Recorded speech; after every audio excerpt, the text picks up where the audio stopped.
Good afternoon po, Mr. Santos. Update lang po sa asawa niyo. Bumalik po yung cancer niya at mas lalo pong kumakalat. Pasensya na po.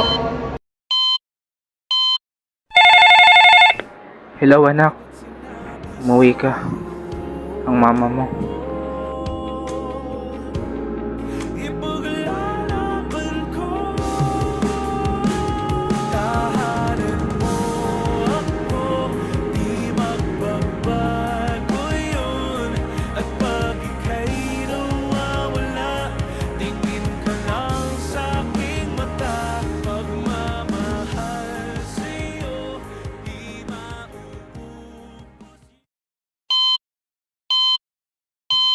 Ma, magpagaling ka na.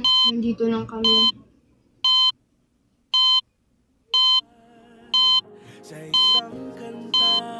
Mahal mo ba talaga ako? Siyempre, mahal. Eh ba't mo ako iiwan? Aalis lang ako. Pero hindi kita iiwan. Wala ka talagang isang salita. Sabi mo sa akin nun. Gusto ko pagkukunin na tayo ni Lord, mauna ako. Ayoko.